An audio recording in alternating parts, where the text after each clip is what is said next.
Chimushi noisy mangoma animiswe ini Poskala noisy D Chimushin Jakaiba Chimushin Jakaiba Boss lecture Wallace Entertainment Aiwairori Kodo Richakupe Ari mangoma hanzi ini ndama imbire Iri mota hanzi waitengere Iwe wazi itase Kodo Richakupe Ari mangoma hanzi ini ndama imbire Iri mota hanzi waitengere Iwe wazi itase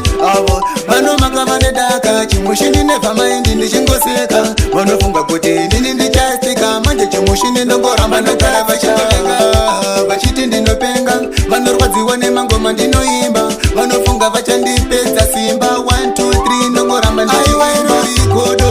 Kodo richakupe Ari mangoma hanzi ini ndamaimbire Iri mota hanzi waitengere Iwe wazviita se Kodo richakupe Ari mangoma hanzi ini ndamaimbire Iri mota hanzi waitengere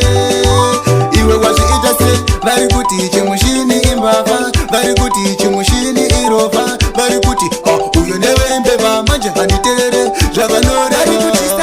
ndichipisa mangoma kubasa hapana nondimisa noisy D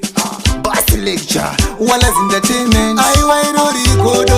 Kodo richakupe Ari mangoma hanzi ini ndamaimbire Iri mota hanzi waitengere Iwe wazviita se Kodo richakupe Ari mangoma hanzi ini ndamaimbire Iri mota hanzi waitengere Iwe wazviita se Vano makavane daka Chimushini never mind ndichingoseka Vanofunga kuti nini ndichastika Manje chimushini ndongoramba ndogara vachitenga Vachiti ndinopenga Vanorwadziwa nemangoma ndinoimba Vanofunga vachandipedza simba 1, 2, 3 ndongoramba ndichiimba Kodo richakupe Ari mangoma hanzi ini ndamaimbire Iri mota hanzi waitengere Iwe wazviita se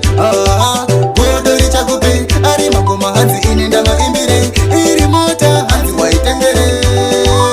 Iwe wazviita se Vari kuti chimushini imbava Vari kuti chimushini irova Vari kuti